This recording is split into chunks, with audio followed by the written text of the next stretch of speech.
네, 멘토들과 함께하는 취업 디딤돌 오늘 첫 시간입니다. 네. 멘토들에게 취업에 대해서 어떠한 이야기를 또 전해 듣게 될지 많은 기대 부탁드리겠고요. 함께하실 분들 먼저 소개를 해드리겠습니다. 이분 네. 굉장히 유명하신 분입니다. 인재 스카웃을 전문으로 하시는 헤드헌팅 회사의 대표로서 현재 커리어 코칭부터 헤드헌팅에 이르기까지 HR 관련 업무를 맡고 계시는 최원석 대표님이십니다. 안녕하세요. 안녕하세요. 네, 반갑습니다. 저는 이제 그 헤드헌팅 전문 기업인 주식회사 커리어앤스카우트의 대표로서 커리어 코칭과 뭐 평판조회 그리고 인재 스카웃까지 여러 이제 종합 HR 컨설팅을 진행하고 있는 회사의 이제 대표로서 저희 이제 나오신 윤서영 이사님 같은 훌륭하신 헤드헌터 분들을 이제 제가 도와드리고 서포트하는 경영자로서 이제 일을 하고 있습니다. 네. 나와서 반갑습니다. 예능 프로에 오랜만에 나오다 보니까 되게 많이 떨리네요. 그러실 리가요. 네. 네. 방송 처음이시죠? 방송 많이 했습니다. 많이 하셨군요. 생방송도 많이 했고 근데 항상 떨려서 굉장히 긴장되네요. 인상이 너무 좋으셔서 우리 취업 그러니까요. 준비생들이 참 환영할 것 같아요. 네. 감사합니다. 네, 활약을 기대해 보도록 하고요. 조금 전에 우리 대표님이 소개해 주셨지만 네. 시니어 헤드헌터를 활약하고 있는 윤서연 이사님도 함께하도록 하겠습니다. 안녕하세요. 네. 안녕하세요. 반갑습니다. 저는 삼성 CJ 두산 계열의 경력자 채용을 진행하고 있는 헤드헌터 윤서연이고요.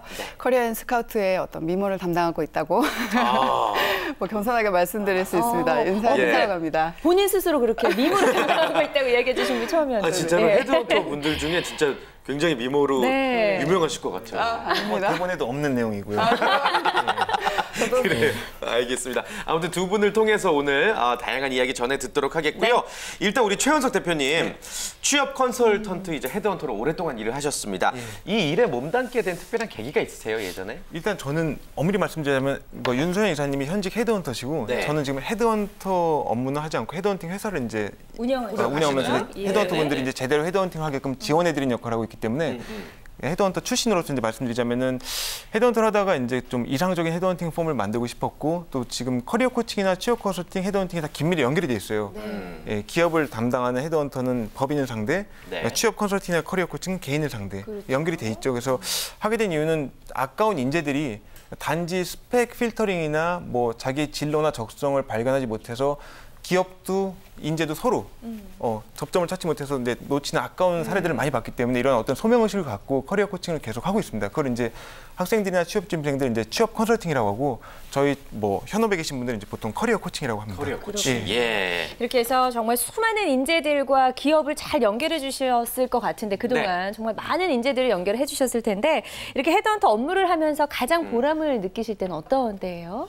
아무래도 헤드헌터 본인 스스로는 뭐 임원급 이런 뭐 훌륭한 포지션을 합격시켰을 때 또 보람이 있기는 하지만 경력자분들이 뭐 대리급이나 과장급 이런 경력자분들이 본인이 원하는 뭐 꿈의 직장에 합격해서 덕분에 정말 고맙다라고 인사를 드릴 때가 가장 뭐 보람이 있는 것 같습니다. 그렇군요. 이사님은 방송 처음이신가요, 오늘? 네, 오늘 처음이라서 많이 긴장이 되네요. 전혀 긴장돼 보이지 않으세요. 아무튼 잘 부탁드리겠습니다, 오늘. 자, 이제 본격적으로 멘토들과 함께하는 취업 디딤돌 시작해 보도록 하겠고요. 오늘의 주제 서진 씨가 소개를 해주실까요? 네, 제가 소개해 드릴게요. 오늘의 주제는요, 스펙 올리는 비법입니다. 스펙 올리는 비법. 요 주제만으로도 많은 취업 준비생들이 채널을 돌릴 수가 없을 상황입니다. 눈이 커졌을 것 같습니다. 그러니까요. 도대체 스펙이 뭐길래? 스펙이 솔직히 말씀드리면 스펙의 정의는 없어요. 뭐 제품의 뭐 스펙도 아니고 그래서 일단 뭐 미혼이신지는 모르겠지만 결혼했습니다. 중매나 소개팅 해보신 적도 있으시죠? 중매는 안 해봤어요. 소개팅을 해봤는데 그때 중매를 라인 소개팅 나갈 때 서로 이제 물어보잖아요. 이분이 어떤 분인지 그때 이제 기본적인 얘기를 한 그런 게 스펙이에요. 서로 간에. 근데 스펙인데 제가 생각하는 스펙은 이제 변하지 않는 거. 예를 들면 뭐 최종 학교, 전공, 그 뭐 학점, 뭐 성별 이런 변하지 않는 요소들이 저는 스펙이라고 생각하고 충분히 변할 수 있는 뭐 자기소개서 내용이나 면접 스킬, 뭐 인턴십 경험의 추가, 뭐 자격증, 어학 점수 이런 거는 변할 수가 있기 때문에 그거는 스펙이 아니라고 생각합니다. 스펙은 변하지 고정화된 이제 그 요소들. 그걸 스펙이라고 그래요. 제가 생각해요. 그러니까 지금까지 저희가 좀 생각했던 스펙과는 조금 전혀 다른 것 같다는 생각도 좀 드는데. 지금까지 그 어학 점수까지 모든 것들이 다 스펙이라고 생각했죠. 예를 들면 자격증까지, 토익 점수. 잘못한 건가요? 그 정의 내릴 수 없이 뭐 사람마다 생각이 다르니까. 그렇죠. 그러면은 윤서연 이사님께도 한번 여쭤보죠. 스펙 뭐라고 생각하세요? 그렇죠. MC님께서 말씀하신 것처럼 최근에 그 그러니까 취업을 준비하는 학생들이 말하기를 취업 스펙 9종 세트라고 보통들 얘기를 한다고 하세요. 9종 네. 세트. 네네. 아이고. 예. 학벌부터 시작해서 학점, 영어 네. 점수, 어학 점수, 자격증, 공모전 네. 입상, 뭐 자원봉사 여기에다가 최근에 또 성형까지 성형? 플러스 돼서 오. 9종 세트라고들 얘기를 해서 준비생들이 많이 어려움을 겪고 있다라고 듣고 있습니다. 그러니까요. 이게 또 남들이 뭐 이만큼 하면 나도 이만큼 하고 싶고 이런 네. 것들이 우리 취업 준비생들의 심리가 아닐까 싶은데 맞습니다. 일단 대한민국 취업 준비생들의 스펙을 좀 진단을 해보자면 대표님께서는 어느 정도라고 좀 보고 계세요? 지금 처음에 이제 2001, 2년도 때 이제 취업 컨설팅이나 뭐 헤드헌팅 본격적으로 했을 때 네. 그때랑 비교해 본다면 굉장히 높아졌어요. 토익 점수도 만점자들이 굉장히 많고 인턴십도 제가 7개까지 있는 사람 같습니다. 인턴십도 많고. 7개요? 예, 그리고 와. 뭐 그러니까 학교나 뭐 학점 외적인 어떤 스펙들 말씀하시면 굉장히 높아졌는데 예. 스펙 인플레 현상인데 기업에서 그러니까 그렇다고 그분들이 취업이 잘 돼야 되는데 또 굉장히 힘들어하거든요. 그래서 기업이랑 구직자들 간의 접점을 서로 모르고 있어요. 기업에서 원하는 거 그리고 구직자들이 원하는 게 서로 맞지 않는 거가 맞기 때문에 네. 컨설팅할 때 그런 부분을 많이 제가 말씀드립니다. 그래서 지금 질문하신 스펙 진단을 해보자면은 상당히 스펙들이 높다고 생각합니다. 전반적으로? 예, 지금 MC님 뭐 학교 다니실 때보다 지금 사람들 보면 후배들 만나면 놀라실 거예요. 굉장히 준비 차이 안 나는데. 그 주량이 별 차이 안 나겠죠.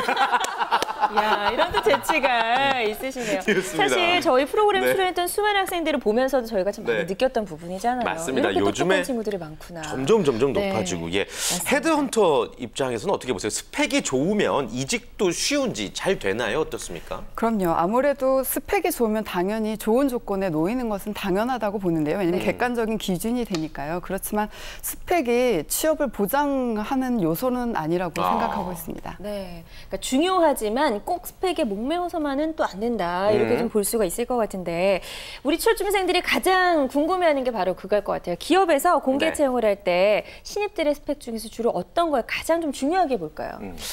기업에서 그러니까 학생들이 많이 헷갈리는 게 있어요. 뭐 토익을 만점 받으려고 노력하고 뭐 자격증을 따려고 하는데 기업에서 사실 요즘에 인사 담당자들을 만나거나 미팅할 때 가장 느끼는 게 실무에 어느 정도 지금 채용하고자 하는 직무 포지션에 네. 그 직무 예를 들면 해외 영업이다 그러면 무역회사의 인턴십 경험이나 무역과 관련된 자격증 이런 직무랑 연결돼서 바로 노동을 할 수 있게끔 도움이 되는 그런 스펙을 원합니다. 현재는. 바로 연결이 되게끔. 그래서 제가 보면 가장 우선순위가 인턴십이라고 말씀드리고 싶어요. 인턴십이 해당 분야에 접한 부분이 많을수록 유리하다. 예. 인턴십 그렇군요. 경험. 그럼 예. 취업 준비생들이 이제 대표님 찾아가잖아요. 컨설팅 받으려고. 그때 그 학생들의 스펙을 올리기 위해서 좀 어떤 얘기들 많이 해주세요? 일단 그 처한 상황이 그 학생들께서 이제 뭐 졸업을 했는지 네. 뭐 졸업 아닌지 그에 따라 다른데 졸업 아직 안 했다면은 저는 무조건 인턴십을 말씀드려요. 일단은. 인턴십. 사회 경험은 반드시 있어야 돼요. 사실은 요즘 트렌드에 의하면. 그래서 인턴십이 뭐 해외 인턴십, 국내 인턴십 막 굉장히 많은 분들인데 그런 분들이 서류 통과율이 상당히 높았고 네. 최종 합격에서도 소위 말하는 학교가 그렇게 뭐 A급이라는 학교가 아니어도 네. 최종 합격에 좋은 그룹사나 외국 기업에 많이 합격되는 경우가 많았습니다. 그래서 인턴십이 예. 같은 조건일 네. 때 조금 일을 해본 사람을 뽑는다는 그쵸. 얘기인 거죠. 그렇죠. 그렇죠. 맞습니다. 예. 역시나 직무에 관련된 경험이 정말 중요하다라는 생각 다시 한번 들고요. 네. 우리 윤희사님 같은 경우에는 이제 스카우트하는 과정에서 후보자들을 상대로 뭐 코칭이나 다양한 도움들을 주실 텐데 주로 어떤 방법들을 많이 사용하세요? 사실 경력직의 이직을 제가 진행하면서 도움을 드리는 부분은 이미 경력직 같은 경우는 서류상에서 어떤 경력이라는 스펙을 통과가 되고 인터뷰 자리 가게 되잖아요. 그러면 네. 본인이 갖고 있는 어떤 그런 경력적인 부분을 인터뷰 자리에서 어떻게 풀어내는지 어떤 면접 코칭을 좀 많이 도와드리는 면접 편이에요. 코칭. 네네. 그렇게 해서 합격에 이를 수 있도록 도와드리는 상황이라고 보시면 될 것 같습니다. 그거 같아요. 요리할 때 네네. 보면은 재료 소스가 다 똑같은데 되게 못 만드는 애들이 있는데 되게 맛있게 만드는 애들이 있거든요. 맞아요. 그런 부분을 도움을 주시는군요. 네네. 그렇다고 보시면 알겠습니다. 될 것 같습니다. 네. 자, 그런데요. 요즘 채용 시장 보면은 탈스펙 이런 얘기 많이 하잖아요. 네. 과연 이게 진짜 탈스펙인 거냐도 궁금하고 보시기에 채용 시장 트렌드가 요즘 어떻게 변화하고 있나요? 제가 이제 뭐 기업도 많이 접하고 유인사님도 많이 접하는데 너무 많이 까면은 이게 또 큰 이슈가 이 프로그램이 괜히 또 위험해질 수 있기 때문에 제가 그냥 좋은 말씀드리자면 적당히 방송선에서. 적당히 탈스펙인 건 맞습니다. 금융권, 은행권에서도 이제 스펙을 보지 않고 그러니까 이력서에 학교랑 뭐 나오잖아요. 많이 지역도 네. 나오고 뭐 성별도 나오고 하는데 자기소개서 위주로 이제 뽑겠다. 라고 이제 기업에서는 그렇게 얘기를 해서 학생들도 바람직한 현상 같아요. 그 자체는 그걸 지향하려는 점은. 근데 그게 이제 그 진실인지 아닌지는 제가 여기서 오픈할 필요는 없고. 네, 아닌가 보네요. 해주셔야 되는데. 그래도 스펙 좋은 사람이 이기더라고요. 네, 그러니까 너무 많이 믿으면 안 되죠. 그들의 말을 사실은. 예. 예, 그렇죠. 그래서 탈스펙을 이제 지향하고 이제 추구하는 게 맞는데 실제로 이제 삼성이나 롯데 등 뭐 그룹사, 유명 그룹사 같은 경우에도 뭐 그걸 지향하고 있어요. 그래서 바람직한 현상 같은데 결국은 최종 합격한 이제 분들을 보면은 아까 윤 이사님께서 말씀하신 대로 결국은 면접에서 아무리 서류 뭐 스펙 이런 걸 논하지만 결국은 면접에서 합격이 안 되면 취업이 안 되잖아요. 면접이 마지막 관문이잖아요. 그래서 면접의 준비를 지금 스펙 쌓기보다는 면접 준비를 하는 게 가장 많다고 봐요. 그래서 다량으로 지원을 많이 하고 인턴십을 갖춘 다음에 면접을 준비하려면 기업에 대해서 직무에 대해서 정확한 이해를 해서 면접관들을 어필을 하는 거를 훈련을 많이 해야 되거든요. 그게 결국 이제 최종 합격이 되는 거고 취업이 되는 거잖아요. 아무리 스펙 잘 쌓아도 면접에서 자꾸 떨어지는 사람은 문제가 있는 거기 때문에 학생들은 이제 걱정할 필요가 없이 지금 이제 다양하게 지원을 하면서 눈높이를 낮추건 높이건 간에 면접 준비에 좀 많이 준비를 했으면 좋겠습니다. 그게 가장 중요한 것 같아요. 면접에 신경을 써라. 자, 그래도 어쨌든 가장 중요한 순간에 정말 모든 게 다 비슷하다면 그래도 스펙이 좋은 분들이 조금 더 우세할 수 있다라고 정리를 해주셨는데 그렇다면 스펙 올리기 어떻게 해야 되는지 그 핵심을 좀 알려주시면 좋을 것 같아요. 오늘의 주제죠. 스펙 올리기의 비법이 과연 뭘까요? 스펙 올리기의 비법은 일단 자기가 어떤 직무를 이제 목표를 어느 기업 가겠다. 난 뭐 삼성 가겠다. 난 뭐 외국계 어디 가겠다. 그게 아니라 학생들이 굉장히 많이 그런 걸 추구하는데 저도 이제 회사를 다녀본 입장으로서 어떤 직무에 특화된 사람이 돼야 돼요. 내가 뭐 나 R&D 쪽에 뭐 좀 특화가 되고 싶다. 뭐 제약 영업 쪽으로 반드시 취업을 하겠다. 그럼 들어간 다음에도 그게 전문화가 되면 이직이 가능하기 때문에 그래서 직무에 대한 이해를 하려면 제가 봤을 때 가장 좋은 점은 자기가 발품을 팔아서라도 이제 기업의 현업에 계신 온라인 시장이 이제 많이 돼 있잖아요. 뭐 트위터도 있고 페이스북도 있고 다양한데 현업에 계신 분들을 만나는 게 가장 좋습니다. 일단은 현업에서 그 직무를 하는 분들을 만나서 심도 깊게 분석을 하는 겁니다. 내가 이 직무에 맞는지 가능한지 그러니까 컨설팅을 받기 전에 먼저 그 현업에 계신 분들을 만나는 게 가장 좋다고 생각하고 그럼 자기가 어떤 게 필요한지를 정확히 알게 돼요. 그래서 제가 처음에 말씀드린 대로 그 현업의 직무에 가려는 분야에 맞는 인턴십 경력을 쌓는 게 가장 중요하다는 걸 자꾸 제가 반복을 해서 말씀드린 거예요. 그건 예. 근데 그 조언을 들어도 그걸 막상 학생들은 아 알겠다 인턴십 쌓아야지 하면서 또 놀러 나가죠. 그래요. 근데 지금 좀 반성을 좀 하셔야 될 것 같네요. 현직에 계신 분의 이야기는 여러분들이 절대 놓쳐서는 안 됩니다. 인턴십이 중요하다. 그게 내 스펙을 가장 크게 올리는 비법이다라고 정리를 해볼 수가 있겠고 경력자들은 스펙을 또 올릴 수 있는 비법이 뭔지 우리 이사님이 설명을 해주실까요? 네, 그렇죠. 경력직의 취업자들 같은 경우는 아무래도 외국계 기업을 가고 싶다고 하면 당연히 영어 능력이 기본이 돼야 될 것 같고요. 영어, 그런 뭐 외국계가 아니라고 하면 회사 내에서 본인의 어떤 영역을 넓힐 수 있는 어떤 다양한 프로젝트라든지 팀을 바꿔서 본인이 하고 싶은 업무 영역을 확대한다든지 회사 내에서 어떤 본인의 역량을 확대하고 나서 그거를 활용할 수 있는 다음 기업에 취업을 준비하는 게 가장 중요하다고 생각이 듭니다. 네. 그렇군요. 가장 중요하겠죠. 그 추가적으로 말씀드리자면 좋은 헤드헌터를 만나는 게 가장 중요해요. 좋은 헤드헌터가 어떤 분들이 있나요? 왜냐면 자 김태진 MC님께서 어디 이거 방송에서 얘기 되는지 모르겠지만 어디를 가고 싶다 이직을 몰래 뭐 이력서 드렸는지 모르겠지만 그러면은 내가 되게 실력이 없는 헤드헌터예요. 그러면은 나를 만나서 고객사 기업에다 지나갈 때 제대로 어필을 못 한단 말이에요. 김태진이라는 분이 갖고 있는 어떤 어필. 근데 윤선희 사님처럼 굉장히 실적과 실력이 좋은 헤드헌터다. 사귀세요? 어떤 사이세요? 결혼했습니다. 그 실력이 있다. 그러면은 그게 성사가 되는 거죠. 그렇죠. 그래서 좋은 헤드헌터를 만나는 게 가장 중요하다고 해요. 아, 이게 진짜 중요한 얘기네, 사실은. 그러니까요. 자기 말씀하시기 힘들었을 거예요. 이제 아마 속이 후련해지셨을 겁니다. 그래요. 네. 좋은 헤드헌터를 만나야지 매칭도 잘해주시고 나를 또 광고도 잘해주시니까. 네, 좋은 헤드헌터 도움을 받을 수 있다면 당연히 받는 게 좋겠죠. 네. 자, 그럼 지금부터는요. 저희가 포털 사이트 취업 사냥꾼에 나의 스펙 평가에 올라온 학생들의 글을 토대로 이 우리 취업 준비생들이 한번 스펙을 평가해보는 시간을 갖도록 하겠습니다. 자, 그럼 첫 번째 취업 준비생의 스펙부터 살펴볼게요. 자, 대학교는 수도권 캠퍼스 분교에 학사 졸업을 했고요. 경영학과를 졸업을 했습니다. 네, 군대를 다녀왔고요. 학점은 3.1, 토익은 910점입니다. 학생회장을 여기만 경력이 있고 또 해외 어학연수 6개월 정도 다녀온 경험이 있네요. 그렇군요. 병역 필이고. 일단 이분에 대한 스펙 평가를 좀 해주셔야겠어요. 좀 어느 정도 제한적이죠. 이 몇 글자 가지고 평가한다는 건 사실. 그래도 좀 답이 나오죠, 어느 정도? 일단 뭐 이분은 직접 본 적이 없기 때문에 뭐 인상이나 어떤 인성 이런 부분은 제가 모르지만 이 정보만으로 이제 봤을 때는 제가 봤을 때는 굉장히 노력을 열심히 하신 분이에요. 경영학과라서 뭐 상경 계열이시고 또 학점은 3.1인 거 보니까 좀 많이 학교 생활은 소홀한데 그 이유가 학생회장을 했기 때문에 당연히 그럴 거란 유추가 되고 또 열심히 어학연수 6개월, 어학연수는 제가 봤을 때 한 달 이상 갔다 오면 분명히 노력했다고 저는 생각하거든요. 그래서 예, 한 달, 29일은 안 됩니다. 한 달. 근데 아주 가감 없이 얘기해 주시네요. 그래서 제가 봤을 때는 이분은 무역회사의 어떤 무역 사무나 수출입 관련 통관, 해외 영업 쪽으로 가면은 굉장히 괜찮을 것 같은데 해외 영업이다 보니까 이제 스펙을 굉장히 많이 본단 말이에요. 대기업에서는 학교도 많이 보고 그래서 수도권 캠퍼스 분교인 약점이 있기 때문에 작은 무역회사에 최대한 많이 이제 지원을 해서 들어간 다음에 이직으로 좋은 헤드헌터를 만나거나 뭐 경력 이직으로 해서 이제 해외 영업 쪽으로 이제 특화한 어떤 그룹사로 진입하는 게 가장 좋다고 생각합니다. 혹은 나중에 무역해서 창업을 할 수도 있는 거고요. 본인이 예. 척하면 저기시군요. 그 만약에 이분이 지금 말씀해 주신 것처럼 이사님 작은 무역회사에 들어간 다음에 이직을 할 수 있을 만한 어떤 좋은 토대는 되어 있나요? 뭐 나중 얘기겠지만. 그렇죠. 그거는 뭐 무역회사에서 본인이 어떤 역량을 펼쳤느냐에 따라서 그 다음 더 규모 있는 회사로 옮길 수 있는 거기 때문에 본인의 역량에 따라 달라진다고 생각됩니다. 그것도 진행을 안 한다는 얘기죠. 진행 안 한다는 얘기인데 회사에서 열심히 해야 될 경우에 아직 경력이 좀 더 쌓여야겠죠, 이직을 하기 위해서는요. 자, 또 다른 분의 스펙 평가도 한번 가보겠습니다. 저희에게 직접 의뢰해 주신 분이에요. 자, 서울권 학사시고요. 기계공학을 전공했습니다. 토익은 845, 그리고 국내 인턴 1개월 장교 출신입니다. 이분에게 필요한 게 뭘까요? 토익 라이팅 7. 솔직히 스펙이 굉장히 좋다고 봅니다. 왜냐면은 딱 하나 이유 때문이에요. 뭘까?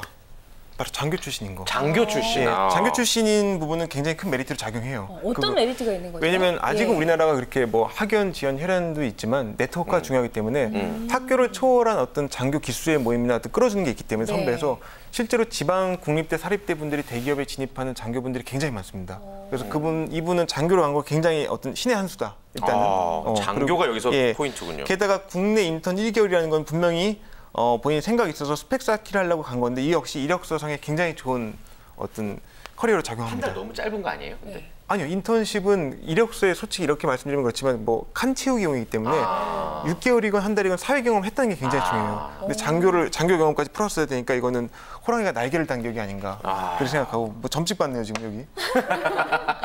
무료로 봐주고 계시네요. 기계공학 전공 인서울 학사기 때문에 이분이 편입을 안 한 것 같은데 인서울 학사의 공대 출신이기 때문에 제가 봤을 때는 솔직히 R&D는 과거에는 학사 출신이 갔지만 지금은 석사가 많이 가요.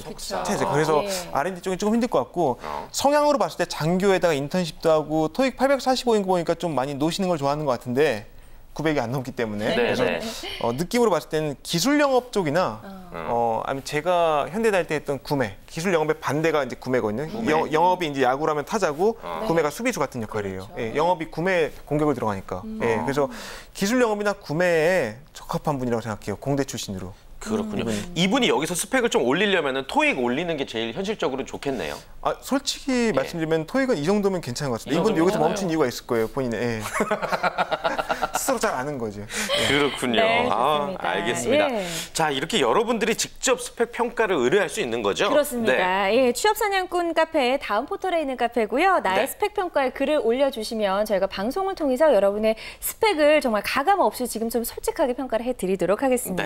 그리고 또 여러분들이 올려주실 때 나는 이러이러한 쪽을 희망하는데 가능할까요도 질문을 주신다면 더 정확한 상담을 해드릴 수 있을 것 같습니다. 자, 두 분 보내드리기 전에 이 코너의 공식 질문을 이렇게 한번 준비를 해봤습니다. 오늘은 이제 네모 토크인데 스펙보다 더 중요한 건 네모다. 우리 이사님부터 한번 질문 드려볼까요? 뭘까요? 스펙보다 더 중요한 건?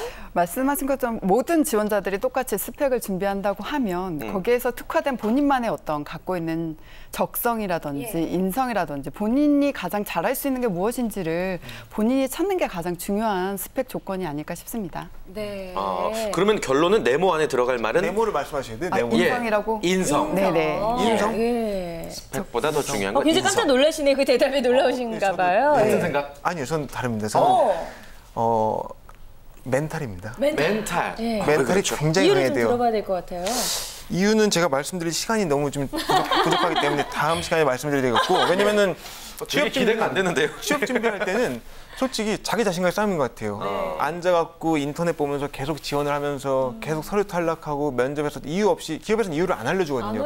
헤드헌터분은 이유를 알려주지만 기업에서는 직접적으로 왜 안 됐다는 거는 안 알려주잖아요. 그렇죠? 소개팅에서 연락 없는데 이유 안 알려주듯이. 그렇죠? 그래서 일단은 제가 봤을 때는 그거를 모든 걸 극복을 하고 네. 그 어떤 것에도 흔들리지 않아야 되는 그 강한 멘탈만이 이제 취업 준비생들이 이제 그리고 저도 그래야 되고 MC님도 이사님도 다 강한 멘탈을 갖는 것이 이제 우리의 소명이라고 생각합니다. 그 정도. 네. 또 이렇게 마무리를 멋지게 해주셨네요. 네. 네. 스펙보다 중요한 것이 인성과 멘탈이라는 거 오늘의 주제를 좀 결론을 지어볼 수 있을 것 같습니다. 네. 두 분 앞으로도 쭉 저희에게 멘토가 되어주시길 바라겠고요. 수고해주신 두 분과는 여기서 인사를 나누겠습니다. 오늘 말씀 고맙습니다. 네, 고맙습니다. 감사합니다. 고맙습니다. 고맙습니다.